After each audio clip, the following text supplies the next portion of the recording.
Hello, my name's John Kirby. I'm sitting in a tiny kitchen near Alton in Hampshire.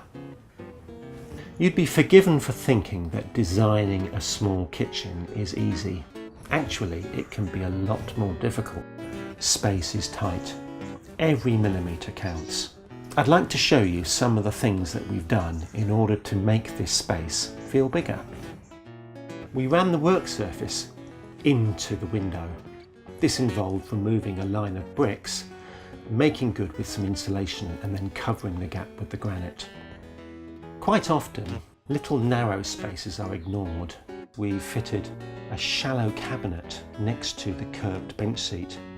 This cabinet's only about 8 inches deep, but it offers a tremendous amount of storage.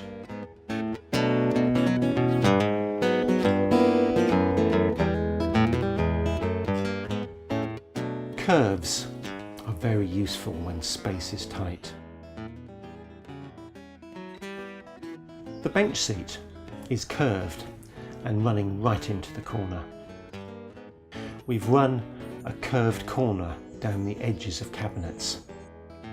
Bins are terribly useful if they're freestanding, so we've tucked the freestanding bin under a little overhang in the granite. We've been careful to design the bench seat with storage below, and we've run it right up to the tall cabinets next to it. There are a few things in this kitchen that I'm particularly pleased with. One is the way that our masons were able to use granite without putting a joint.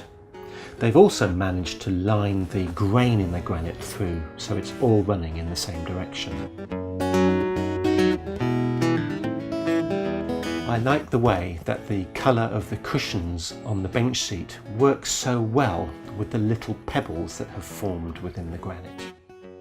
I'm very pleased with the way that our cabinet makers have curved the corners of the cupboards. Whilst this is lost on most people, it's technically quite difficult to do, and they've done a great job.